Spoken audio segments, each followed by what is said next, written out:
Ki Pulit kanong ba kilayo ban kembon ba ki Nongtuh nak keleng ki benta jong ka sor tang Lyngba ka jingarap jong ki kor Cctv rengkat ka jingla jong ki Pulit ban yat pahara. Kadkum ka jinget hu jong USP Shillong City ba Herbert Kharkongor ka jingdon ki kor Cctv ki arap hadu kata-kata ya ki bor Pulit ban bot den pat ya ki breu ki basuba don keti hakikam tu kam them. USP City ulo ongru bakan yarap shibo nada ki nong shong shnong kila ban pendai yaki kor Cctv hajaka jongki na kabenta ka jingsngan ka shnong ka thau.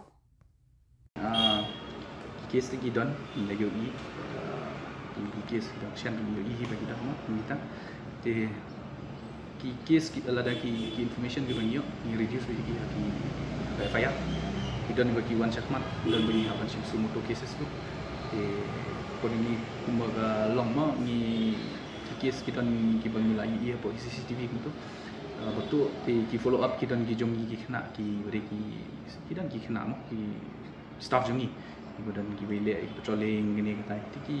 ni share ki information jongi jegi cheki but nak liang jongi ki lala hi ban bat tu kan ni but nila kumaki dan kan ni recent case apa lo chumia rumah dan tu orang balik tu untuk hading kat tang simit ku macam step ayo kat ni dan ru ku maniar dan way ru pada susah kat Lyngba belum involve bentuk tiar ini tiar di kini CCTV itu kan di wires ini kan di Lyngba gini kor hi di bor di ba YouTube untuk news channel ini ni follow up ni investigation but ni la yo camera ndek on camera ki don hiru ni cases ki ba ni kampat yo camera ni nang follow up ke ni give up kan jingtok kita kaya de kata kan kalau pun ni nak kalian kerja ni polis de ni yo kan sti percam kan you kamram jungi mah de menong prevent detect but investigate kini kilom ki kor polis ni jongi ni nang ya but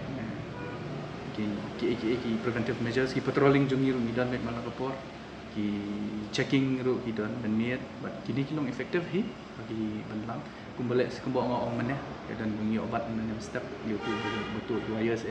dia kata ru kade net bagi patrolling party ki jungi ki bayak met kilong alert kilong aware kan kata begini ki jinja kilong alert dan pet ya kita ki jet brew ki bang long suspicious kita ke kawai ting kalong ba kita giyeng rumah ki kimnan CCTV sebelum ki locality so ki kam juna di bonsin di depan betang ha ko government establishment man pun ki CCTV rei kum hasar Shillong ka jingkar pat jumi kalong di shong dukan di business establishment wadru di private houses tu kan giyeng Mungkin kampung kelan ye ketika bor juga CCTV. Ndai ba ong ba tanya ka tuka kompor lajong mo. Kedua lajong ndai ban yele ban bu lang si cita gi fokus di